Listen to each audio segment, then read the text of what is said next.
prestemos atención, la tercera exposición. Vamos.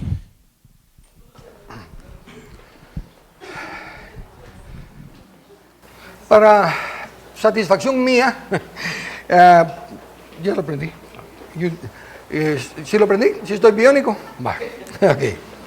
Para satisfacción mía, puesto que sigo leyendo bastantes versículos bíblicos y algunos de ustedes llegaron después de que había comenzado, quiero aclarar que la Biblia no es un libro religioso. Quitémonos, fíjense lo que hasta aquí les hemos presentado.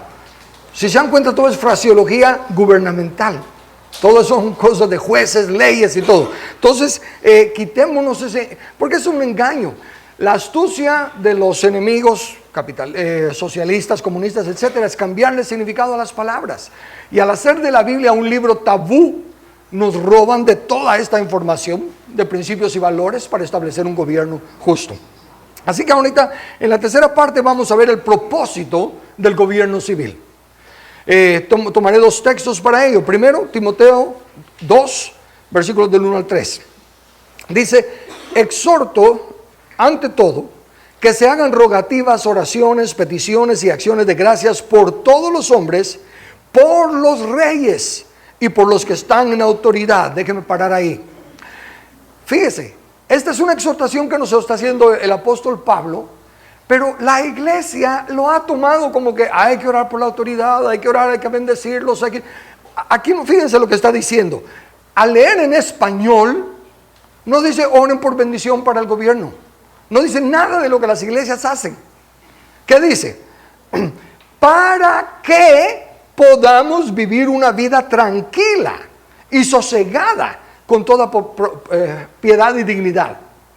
¿Cómo podemos vivir una vida tranquila y sosegada con toda dignidad y piedad? Solo teniendo un gobierno justo. De lo contrario, no se puede. Entonces, el rogar de aquí es decir, pidámosle a Dios por gente de esta calidad, gente que vaya a producir este resultado de tener una vida sosegada, tranquila. La segunda razón, en Romanos 13, del 1 al 4 dice, pero solo leo la parte final, porque los magistrados no están para infundir temor al que hace el bien, sino al malo. Pero si hace lo malo, teme, porque no en vano lleva la espada, pues es servidor de Dios, vengador para castigar al que hace lo malo. Entonces los dos propósitos básicos del gobierno es proveer una vida tranquila y sosegada, con toda piedad y dignidad, o sea, seguridad, y castigar al que hace lo malo, o sea, justicia. Esa es la razón básica por la cual contratamos a un gobierno. No lo contratamos para que nos ayude en nuestros estudios, para eso estamos los padres y nosotros podemos buscar a los maestros. No los contratamos para que nos haga obras, trabajos, no, para eso nosotros somos los trabajadores, tenemos nuestras manos para trabajar y buscamos el trabajo. Lo contratamos para que no nos roben lo que ganamos duramente con el sudor de nuestra frente. Lo contratamos para que nos guarde de personas que quisieran venir a atacarnos, asaltarnos y matarnos. Esas son las razones. Note, la tranquilidad y el sosiego. Isaías 32, 17 dice: y el efecto de la justicia será paz, y la labor de la justicia, reposo y seguridad para siempre. Donde hay un estado de derecho, donde se sabe que el criminal lo matan, donde se sabe que castigan al que comete el mal, hay tranquilidad, hay paz. Isaías 48, 18. Oh, si hubieras atendido mis mandamientos, fuera entonces tu paz como un río y tu justicia como las ondas del mar. Les demos las vueltas que les demos, siempre tendremos la misma respuesta. Aparte de la justicia, no puede haber paz ni prosperidad. Por lo tanto, es necesario que entendamos un poquito más ese texto de Romanos 13, tan mal interpretado. Dice Romanos 13, comienza en el versículo 1. Sométase toda persona a las autoridades superiores. El hecho de que mencione autoridades superiores ya de por sí nos menciona que hay escalones, que hay rangos. Porque no hay autoridad sino de parte de Dios. No hay autoridad sino de parte de Dios. ¿Qué significa eso? Que cualquiera que tenga autoridad la tiene porque Dios se la da. Cualquiera que tenga autoridad tiene autoridad delegada. Y las que hay, por Dios han sido establecidas. Son delegadas. De modo que quien se opone a la autoridad, a lo establecido por Dios, resiste, y los que resisten acarrean condenación para sí mismos. Ese texto es tan malentendido, y los ministros eclesiásticos les hemos hecho un daño tan grande a la comunidad, haciéndoles pensar que el que resiste al presidente o a los congresistas resiste a Dios. Eso no dice la Biblia. Lo que ahí dice que son que las autoridades, la función de autoridad es delegada por Dios, no las personas en autoridad. Este edificio puede ser consagrado para, digamos, primeros auxilios o lo que ustedes quieran, el edificio y la autoridad que se tiene para atender enfermos y todo aquí, pero no las personas. Las personas tienen autoridad mientras están haciendo, otra vez el famoso árbitro de fútbol. Él es autoridad suprema en el campo, en la función. Una vez que termina el partido, no le puede decir nada a nadie. No le puede decir a un futbolista, no le puede decir a nadie que haga nada, porque ya no está en la función. Y la autoridad que le fue delegada es mientras está en la función. Lo que tiene la autoridad es la función, no la persona. Título 2 de la Constitución Humana, Derechos Humanos. Capítulo 1, Derechos Individuales. Artículo 4, Libertad e Igualdad. En Guatemala, todos los seres humanos son libres e iguales en dignidad y derechos. El hombre y la mujer, cualquiera que sea su estado civil, tienen iguales oportunidades y responsabilidades. Igualdad. ¿Es el presidente igual a nosotros en dignidad y derecho? O sea que él no es la autoridad superior. Él es igualito a cualquiera de nosotros en autoridad. Es la función que tiene. Portillo tenía autoridad. Después la heredó, ¿quién? Berger, después Colón, después Otto Pérez. O cada quien se llevó su autoridad cuando se fue. No, o sea que no eran ellos los de la autoridad. Y si fueran ellos los de la autoridad, y si fuera Dios el que le delegó la autoridad, los puso a ellos, entonces cada 4 años nosotros somos unos rebeldes a la voluntad de Dios, porque cada 4 años los quitamos. ¿Se da cuenta? Con solo usar la lógica, se da uno cuenta que eso no es así. Romanos 13 no le está dando mérito a ningún reconocimiento o condición superior a las personas, sino que al oficio, la función que están desarrollando. Por eso fue que hice la pregunta, ¿son realmente todas las personas en autoridad puestas por Dios? Y espero que ustedes ya se puedan dar cuenta que no. Las personas no son puestas por Dios. Nosotros las elegimos. Y después nos queremos lavar las manos como Pilatos diciendo, Dios quita y Dios pone. Hay que respetar los contextos para ver cuando Dios dijo eso. Porque en los contextos es donde está la respuesta. Fíjese, porque todo el que resiste a la autoridad, ¿qué? A Dios resiste y acarrea condenación, ¿verdad? Ok, veamos. Faraón era la autoridad en sus días. Él era el rey, él era el supremo, él era todo. Y le dijo a las parteras egipcias que cuando fueran a ayudar a las mujeres hebreas a dar a luz, si el que venía era un bebé varón, lo mataran. Y si era una hembrecita, que la dejaran vivir. Pero dice que las parteras no lo hicieron. Las parteras daban a luz también a los hijos. Y entonces el faraón las mandó a llamar y los parteros le dijeron, es que lo que pasa es que las mujeres hebreas son muy fuertes y cuando llegamos ya nació el niño. Entonces no solo desobedecieron al faraón, sino que le mintieron. Y sabemos que entonces la desobediencia a la autoridad es desobediencia a Dios y acarrea condenación. Y la mentira es un pecado. Veamos cómo las castigó Dios. En Éxodo 1:21 dice, y por haber las parteras temido a Dios, Él prosperó sus familias.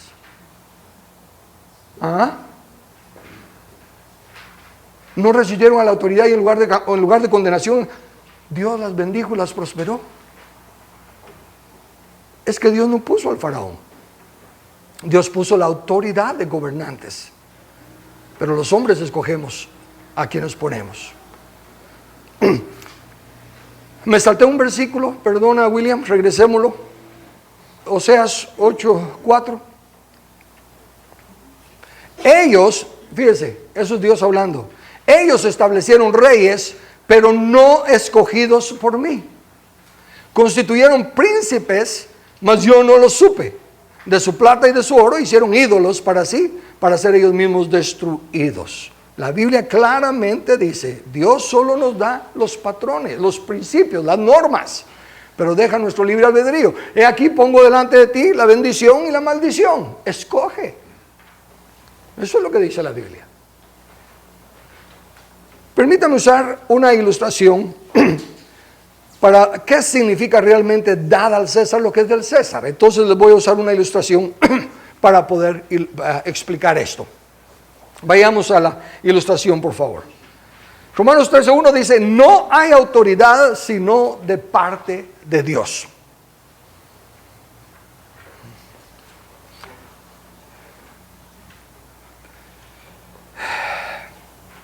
El único que tiene autoridad es Dios.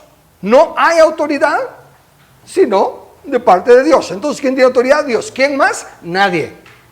¿Cómo que no?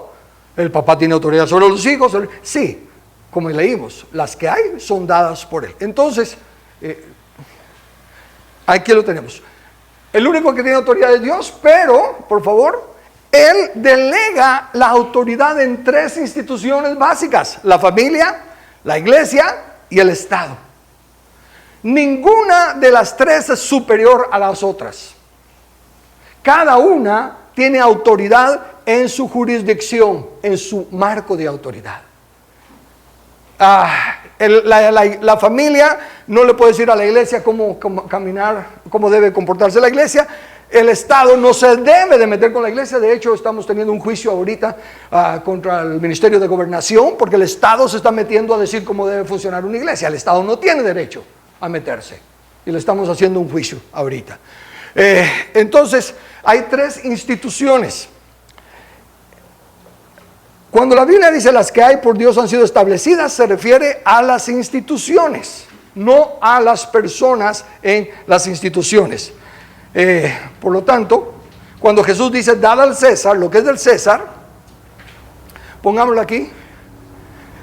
Cuando la Biblia dice dad al César lo que es del César, no dice dale al César todo lo que el César pida.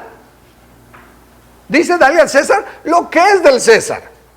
Y lo que es del César no tiene nada que ver con lo que es de la iglesia, ni nada que ver con lo que es de la familia. Cada uno tiene su marco, su jurisdicción en la que se tiene que manifestar. Ahora, déjeme hacerle una pregunta. ¿Se puede salir el Estado? Dale para el dibujito siguiente. ¿Se puede salir el Estado de la cobertura de Dios? ¿Puede el Estado salirse de la autoridad que Dios le delegó? ¿Qué dice la audiencia? No. El Estado no puede salirse porque el Estado es establecido por Dios. La autoridad del Estado es establecida por Dios. Las personas sí se pueden salir como lo tenemos ahorita. No están respetando la autoridad que les dio, no están respetando su parámetro de acción, se están metiendo con la iglesia, se están metiendo con la familia, están diciendo cómo educar a los hijos, están diciendo que se les puede enseñar el homosexualismo y el lesbianismo como estilo de vida. El Estado no tiene derecho a meterse en la educación de los hijos. El Estado no tiene derecho a decir nada que tenga que ver con nuestra conciencia. Las personas en autoridad. Por eso fue que Faraón se salió de la autoridad de Dios al querer violar un derecho inalienable, el derecho a la vida. Cuando las parteras desobedecieron al Faraón, ellas no estaban desobedeciendo a Dios, ellos estaban obedeciendo a Dios. Es lo mismo que estaban haciendo, lo mismo. Está bien, sigue. Ellas estaban obedeciendo a Dios.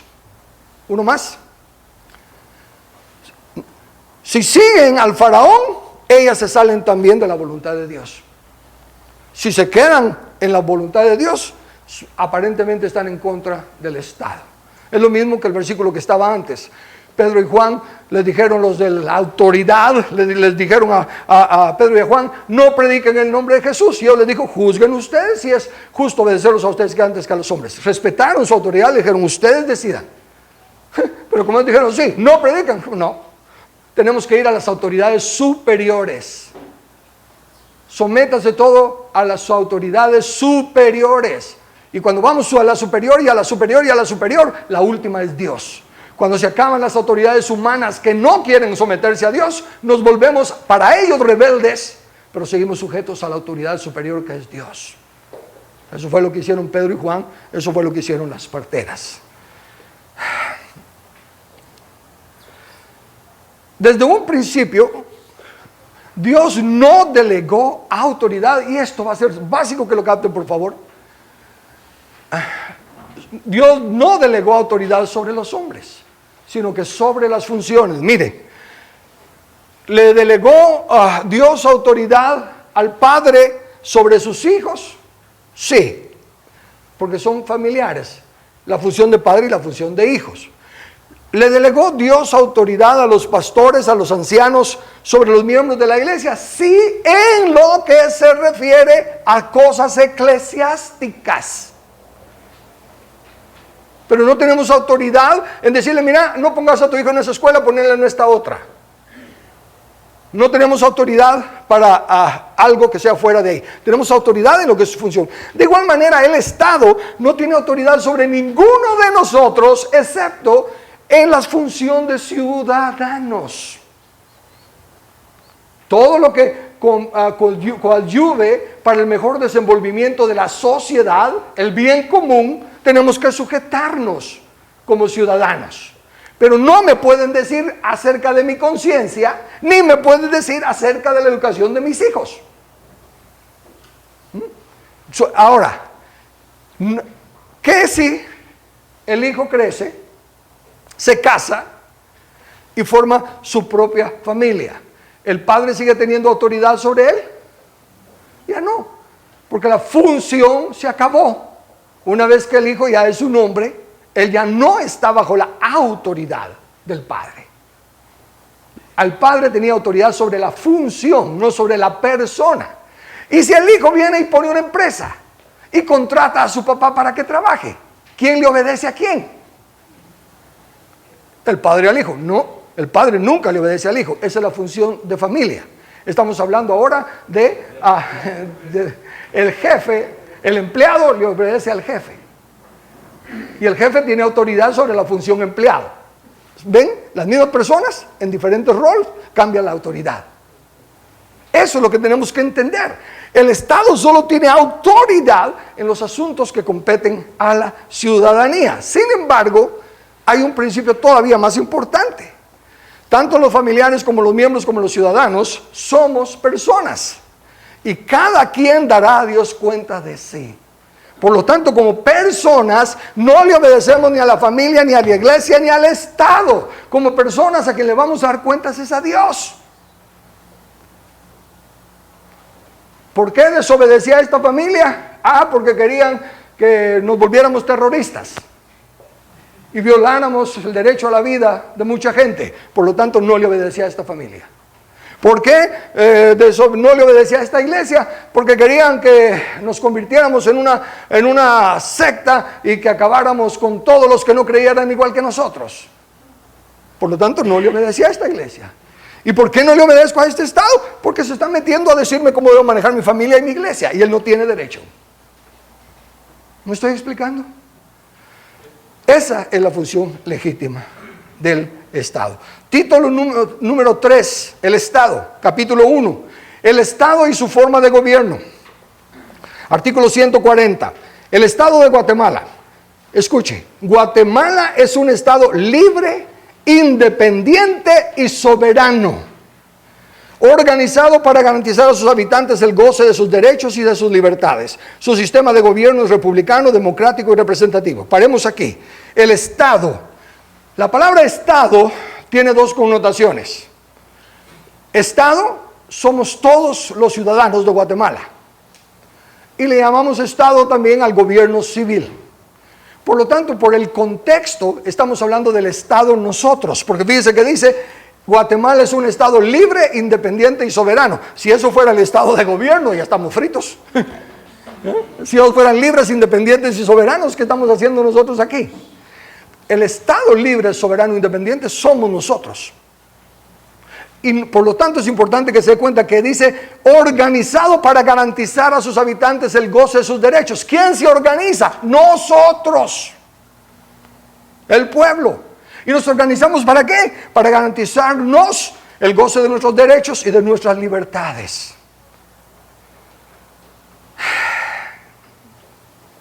Si tan solo entendiéramos eso, el pueblo unido jamás será vencido. Burrada y tontería, porque eso hablan como pericos, aunque están diciendo una verdad, pero no la saben. Pero somos el pueblo, la soberanía está en el pueblo, pero piensan que es solo para seguir a unos cuantos líderes. Tenemos esa costumbre caciquista todavía. Tenemos que andar siguiendo a alguien, a tal grado que en las elecciones, miren todo el énfasis que se le pone al presidente, y el presidente no es el mero. El presidente depende del legislativo. ¿Cuánto le prestan atención a los diputados que están eligiendo? Ni los conocen. Y ellos son los que nos tienen como estamos. Si hubiera un Congreso que respetara nuestros derechos, el presidente no podría hacer nada. Porque sacaría con una ley corrupta y el Congreso diría, no la aprobamos, punto. Entonces nos necesitamos organizar, y donde nos necesitamos organizar es en el Congreso. Enfocarnos en nuestros candidatos. Cuando una vez se enojó un miembro de una iglesia conmigo, porque Horacio y yo les escribimos de que nada de estar bloqueando carreteras y todo lo demás, que eso es violar los derechos de la demás gente, la libertad de las demás personas que no tienen la culpa. Y dice, sí, pero entonces, ¿qué van a hacer? Le digo, ¿querés guiarlos a algo? En lugar de bloquear la calle, vayan y bloqueenle la casa al diputado. Y digan, usted no sale de aquí hasta que no salga a representarnos. Para eso se le está pagando. Y él sí puede hacer algo, nosotros no. Nos bloquean 5 horas en la carretera, ¿y qué ganaron con eso? Fastidiarnos la vida y que nosotros nos pongamos contra ellos por los burros que son. Pero si le bloquean a la puerta de su casa al diputado, dice, ok, usted está para representarnos y no nos está representando. Entonces, tiene simplemente autoridad sobre la función. Entonces, si es lo que sigue diciendo aquí, dice, artículo 141. La soberanía radica en el pueblo. ¿Quién la delega? ¿Qué delega? La soberanía. No. Para su ejercicio en los organismos legislativo, ejecutivo y judicial. En otras palabras, le delegamos soberanía para que pueda funcionar en lo ejecutivo, en lo legislativo y en lo judicial. Para eso le delegamos. No le delegamos para que se meta a andar buscando trabajos, para andar buscando educación, para andar buscando esto. No. Solo ejecutivo, legislativo y judicial. Para su función. La subordinación entre los mismos es prohibida. Puesto que es el pueblo el que existe con derechos, libertades, antes de que exista el Estado. Y por favor, el Estado no tiene derechos. El Estado no tiene derechos. Es el pueblo, es el ser humano el que los tiene. Y es el pueblo el que le delega autoridad. En otras palabras, quien le da derechos al Estado. El Estado no le da derechos al pueblo. El pueblo se los da al Estado.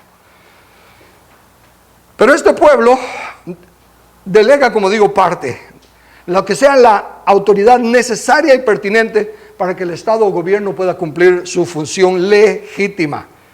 Solo para eso se le delega. Y el pueblo voluntariamente se somete a esas normas. Y le delega autoridad al Estado, pero le requiere al Estado que él también se someta a las mismas normas. El Estado no tiene permiso para estar por encima de la ley. Constitución política, título 1, la persona humana, fines y deberes del Estado. Capítulo único, artículo 1. Protección a la persona. El Estado de Guatemala se organiza para proteger a la persona y a la familia. Su fin supremo es la realización del bien común. Artículo 2. El bien común. Artículo 2. Deberes del Estado. Es deber del Estado garantizarle a los habitantes de la República la vida, la libertad, la justicia, la seguridad, la paz y el desarrollo integral de la persona. No el trabajo, no la educación, no el bienestar social. Ahí es donde más corrupción hay, porque se está metiendo a lo que no le compete. El bien común es lo que es bien, valga la redundancia, para todos. No es el bien para las mujeres, el bien para los niños, el bien para los viejitos, el bien para los mayas, el bien... No. Es el bien común, lo que sea bien para todos nosotros. ¿Y qué es bien para todos nosotros? Justicia. Cada uno de nosotros es diseñado por Dios, creado por Dios. Todos tenemos el potencial. Yo me considero el más burro de la familia. Soy el número 13, el hijo número 13 de mis padres. Y me consideraba la oveja negra, el burro, el que no sabía nada. Pero cuando empecé a leer la Biblia, cuando empecé a darme cuenta de lo que decía, del potencial que había, ahora he llegado a lugares que ni hubiera soñado. Dios me ha dado tantos privilegios. He estado, como leyeron en mi currículum allá al principio, cuando estuve en el Mariscal Zavala, porque estaban graduándose militares de Estados Unidos, de Perú, de Ecuador, de Guatemala, Centroamérica, y me invitaron a dar la plática cómo los derechos humanos afectan a la sociedad. Fui y di esa plática. Y cuando terminó el militar que era el que estaba haciendo de anfitrión, llega ahí, ¿verdad? Y se me para y me dice: licenciado, lo único que aquí en su currículum solo no nos dice de qué escuela de derecho se graduó. Yo agarré la Biblia y le dije: de esta. Ven, la Biblia no es un libro religioso. Ese es el peor daño que le hemos hecho a la comunidad al pensar que la Biblia es religión, es solo para aleluya y cositas de eso. No, la Biblia es la sabiduría que Dios nos ha dejado para tener un buen gobierno, para prosperar en los negocios, para desarrollar la familia de acuerdo y tener el gozo y la paz que disfrutamos con la justicia y la verdad. Y el Estado entonces garantiza esos derechos básicos. El derecho a la vida. Dice el artículo número 3, el Estado garantiza y protege la vida humana desde su concepción, así como la integridad y la seguridad de la persona. Razone esto. Si el Estado garantiza la vida desde su concepción, ¿puede legalizarse el aborto? ¿Y tan sencillo que es? Tan sencillo que es. ¿Por qué entrar a tantos debates si se puede o no se puede? No, la Constitución dice que no. Y si la Constitución es para limitarle el poder al Estado, el Estado no puede hacer una ley que vaya contra lo claramente estipulado. Artículo 4. Libertad e igualdad. En Guatemala todos los seres humanos son libres e iguales en dignidad y derechos. Iguales en dignidad y derechos. El hombre y la mujer, cualquiera que sea su estado civil, tienen iguales oportunidades y responsabilidades. Ninguna persona puede ser sometida a servidumbre ni otra condición que menoscabe su dignidad. Los seres humanos deben guardar conducta fraternal entre sí. Dese cuenta que la igualdad es en oportunidades. La igualdad es en responsabilidades, no en resultados. Todos los corredores comienzan en la misma meta, en la misma salida. Todos los corredores están listos y salen corriendo al mismo tiempo, pero no todos llegan iguales. Depende de quién se ejercitó más, depende de quién ha hecho mejor su tarea, etcétera, etcétera. Uno llega primero y otros llegan después. No hay igualdad de resultados, hay igualdad de oportunidades. Y igualdad de responsabilidades. Y el fin supremo es la realización del bien común. Y cuando empiezan a hacerse favores para estos, cuando empiezan a hacerse leyes favoritarias para estos, ya no es el bien común. Ya el Estado no está siendo justo, ya está siendo favoritista, ya está siendo discriminante. Leyes para grupos específicos es discriminación. El Estado se convierte en el violador de la Constitución, como actualmente tenemos. Artículo 5. Libertad de acción. Toda persona tiene derecho a hacer lo que la ley no prohíbe. Ven, la Constitución no está escrita para dejarnos saber qué podemos hacer. Imagínense que el Estado dice: Carlos tiene permiso de ir al cine. El Estado no me da permiso a mí para nada. Una vez más, el árbitro no le dice a los jugadores: pueden meter gol. El árbitro está para velar que se guarden las reglas. Y mientras se guarden las reglas, el árbitro no pita. De igual manera el Estado no tiene que andar pitando donde no le compete. Y el error, el gravísimo error que cometemos al permitirle al Estado engañarnos que nos está haciendo un favor y le permitimos que legisle, te voy a dar educación gratis para tus hijos. Cuando le permitimos que nos ayude, estamos renunciando a nuestro derecho y responsabilidad. Perdón, a nuestro derecho. La responsabilidad no, porque cuando Dios pida cuentas, yo no le voy a decir, es que la escuela no le enseñó. No, si yo no se lo di a la escuela, yo te lo di a ti.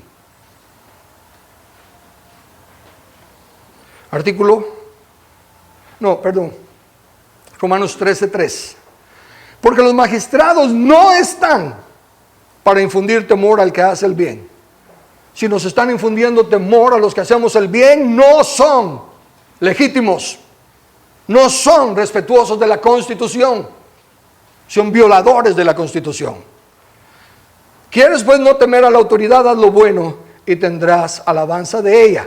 Porque es servidor de Dios para tu bien. Pero si haces lo malo, teme. Porque no en vano lleva la espada, pues es servidor de Dios, vengador para castigar al que hace lo malo. Aquí también entra la religiosidad que hay en Guatemala. Al hablar de la pena capital, dice, ay no, que solo Dios puede quitar la vida. Claro, pero él en Génesis 9, después del diluvio, le dijo a Noé, el que derrame sangre del hombre, por el hombre su sangre será derramada. Así, pero dice, no os venguéis a vosotros mismos, mía es la venganza. Es cierto, pero aquí dice, Él es el vengador de Dios para castigar al que hace el malo. Él le delegó la espada a la autoridad para que haga la venganza. No debemos nosotros hacer justicia por nuestra mano, pero el Estado sí. Cuando el señor Carpio Nicol fungió de derechos humanos o de presidente, fue que lo pusieron. Y entonces le dijeron que había uno condenado a muerte, había sido juzgado y vencido en juicio y declarado culpable y condenado a muerte. Pero como todavía se podía apelar al presidente, el señor Nicol dijo, mi conciencia no me permite. Y yo le escribí, óigame, el pueblo no lo nombra a usted su conciencia, lo nombra su espada. Usted no tiene derecho de no aplicar la espada. Porque no fue contratado para que haga su conciencia y su voluntad. Fue contratado para que cumpla con la ley. Y la ley lo ha puesto a usted como el vengador de Dios para castigar al que hace lo malo. Entonces, ¿cuándo se convierte en ilegítimo el gobierno civil? Otra vez tengo que citar a Estados Unidos. No porque Estados Unidos haya sido pero al menos en ese tiempo sí era la nación más cercana, aparte de Israel, a la Biblia. Cuando Estados Unidos se desligó de Inglaterra, en su declaración escribió, cuando en el curso de los eventos humanos se hace necesario para una gente disolver los vínculos políticos que les han conectado con otra y asumir entre los poderes de la tierra el Estado separado e igual al que las leyes de la naturaleza y el Dios de la naturaleza les concede, un respeto decente a las opiniones de la humanidad requiere que ellos declaren las causas que le impelen a la separación. Nosotros sostenemos que estas verdades son autoevidentes, que todos los hombres son creados iguales, que son dotados por su creador con ciertos derechos inalienables, que entre estos están la vida, la libertad y la búsqueda de la felicidad. Que para asegurar estos derechos, los gobiernos son instituidos entre los hombres. Para garantizar estos derechos es que hacemos al gobierno, derivando el gobierno su poder justo del consentimiento de los gobernados. Cuando los gobernados ya no dan su consentimiento, ese gobierno no es justo, es tirano. Como Cuba, como Venezuela, como los otros, donde el pueblo no lo quiere.